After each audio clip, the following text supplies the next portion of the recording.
So, you're thinking about getting your logo printed onto some merchandise. Getting logos on stock products, so products that already exist and just need a logo printing onto them, is relatively easy. I say relatively easy because you still have to think about substrates and surfaces. Logos need to be vectored, or images need to be high resolution. Take, for example, this mug. The silicone grip on this takeaway mug can only be printed in a single colour. These pens are recommended to be laser engraved rather than printed. And these bags are printed in a single colour. Now, a completely bespoke product, or something that's made to order, is a completely different kettle of fish. Now, here's a MacBook Pro cover that we made for a team of barristers at Senate House Chambers who are after 30 completely bespoke MacBook Pro covers for their team. So it features black PU Darwin leather, which is a really high quality PU leather. The logo is embossed to the front cover.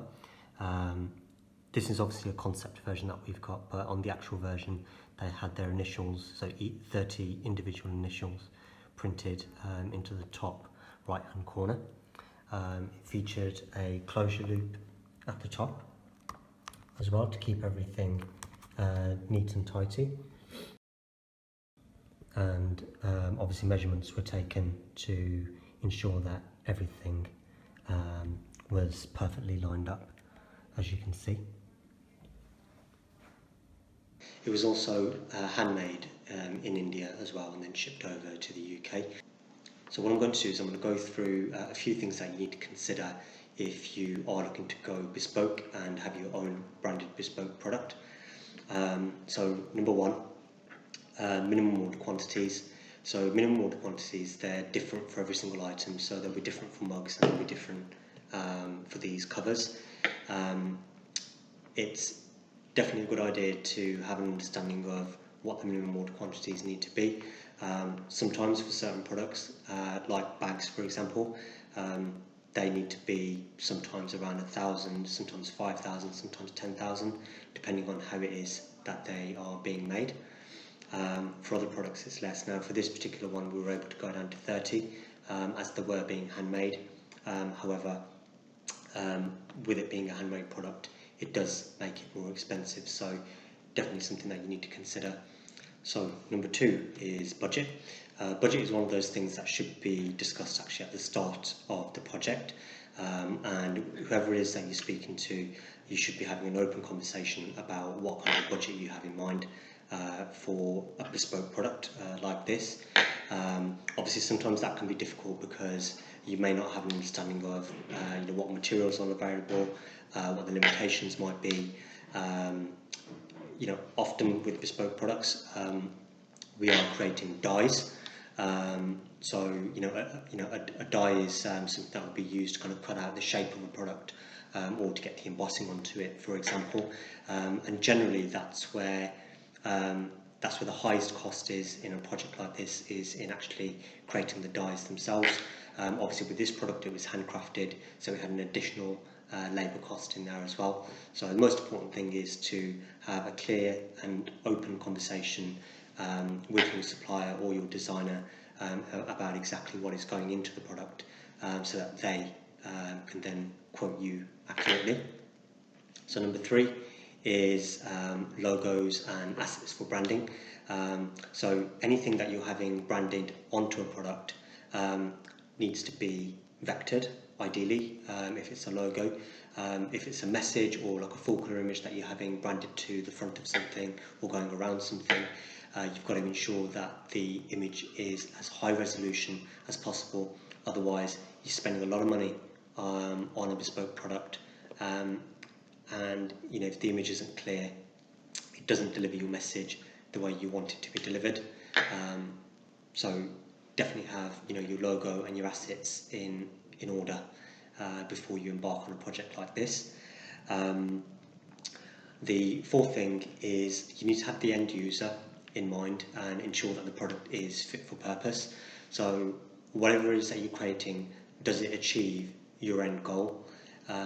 Now, for example, with Senate House Chambers, they wanted kind of all of their employees to have kind of the same look when they're out and about. And for them, this is really a case of kind of subtle branding. So, it's very subtle. It's on their laptop cover. They're on their laptops a lot, whether they're in a coffee shop or in the office or out and about somewhere.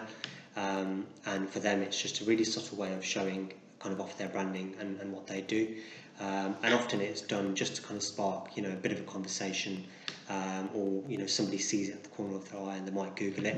But that is the strength of branding and personal branding like this. Number 5 would be pre-production samples. Now, before we actually made this one, so as you can see with this one, there's no branding on the front cover, but it's made from exactly the same materials and the same leather. Now, the reason the pre-production sample was so important was because with this one, after making the initial sample, we found that the inside kind of flap here, or the pocket I should say, the inside pocket was a bit loose, so when the laptop was slid into the cover, there was a lot of give kind of in this. Now, obviously once the product went to mass production, we knew that was an issue, and then that problem was rectified. So now, I don't know how well the camera is going to show this, but it's completely flush, and it's a very nice, snug fit for the laptop.